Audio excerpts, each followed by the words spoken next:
Baik Ibu Guru dan teman-teman sekalian, kami dari kelompok 1 langsung meninjau lingkungan yang ada di sekitar kami tentang pencemaran lingkungan. Sebelum kami meninjau langsung, kami akan memperkenalkan diri. Perkenalkan, nama saya Pistaria Sitompul. Nama saya Erika Syanturi.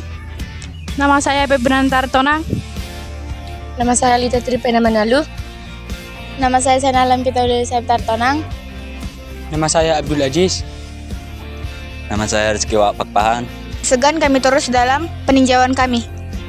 Baik teman-teman, kembali lagi dengan kami kelompok 1. Kami mendapatkan salah satu pencemaran, yaitu adalah pencemaran air dan tanah. Pencemaran tanah adalah seperti yang ada di samping saya.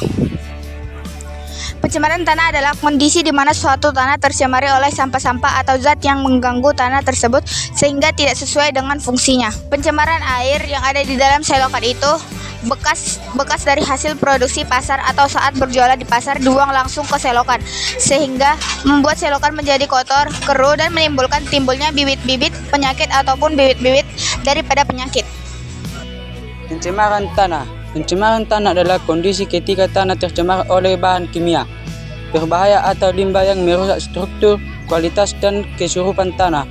Pencemaran biasanya disebabkan oleh aktivitas manusia seperti pembuangan sampah sembarangan, terutama sampah organik dan plastik dan logam. Limbah industri biasanya bahan kimia, logam berat dan minyak. Penggunaan plastik dan pupuk kimia secara berlebihan dalam pertanian. Kebocoran tangki bahan bakar atau limbah berbahaya. Dampak pencemaran tanah. Menurut kesuburan tanah sehingga mengganggunya pertumbuhan tanaman, tercemar air tanah yang dapat berbahaya bagi manusia dan hewan. Mengganggu kehidupan organisme dan tanah seperti cacing dan mikroba. Dapat menyebabkan masalah kesehatan jika manusia mengonsumsi tanaman dan air dari tanah yang tercemar, misalnya keracunan logam berat. Dampak pencemaran tanah adalah 1. Menurunnya kesuburan tanah sehingga mengganggu pertumbuhan tanaman. 2. Tercemarnya air tanah yang dapat berbahaya bagi manusia dan hewan. 3. Mengganggu kehidupan organisme dalam tanah seperti cacing dan mikroba. 4. Dapat menyebabkan masalah kesehatan jika manusia mengonsumsi tanah atau air dari tanah yang tercemar, misalnya keracunan logam berat. Upaya pencegahan: mengelola limbah dengan benar atau reduce, reuse, recycle, menggunakan pupuk dan pestisida organik, melakukan remediasi tanah atau pembersihan tanah tercemar, meningkatkan kesadaran masyarakat tentang pentingnya menjaga kebersihan lingkungan. Faktor pencemaran tanah disebabkan dengan sampah yang dibuang dengan sembarangan sehingga tanah tidak dapat digunakan dalam menanam tanaman. Dan yang kedua yaitu para masyarakat yang tidak bertanggung jawab dengan sampahnya sehingga tanah-tanah dalam lingkungan sekitar menjadi kotor. Terima kasih.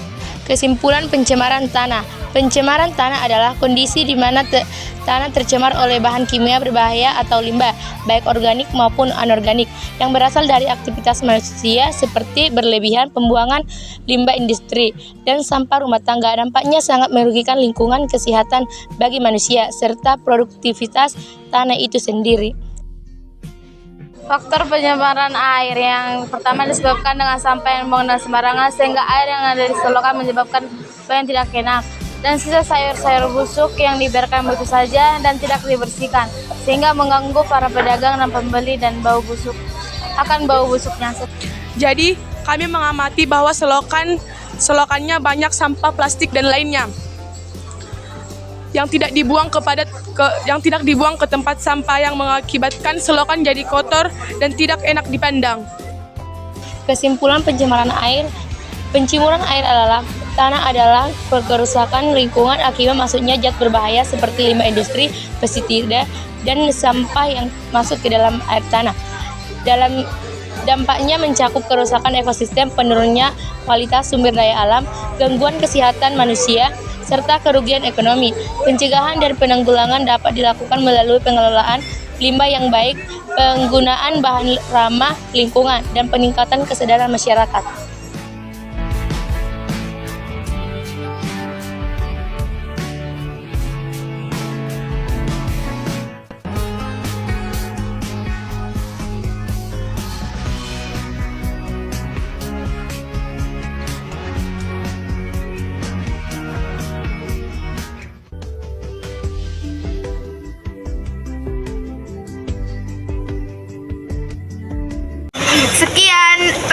dari kelompok kami. Terima kasih.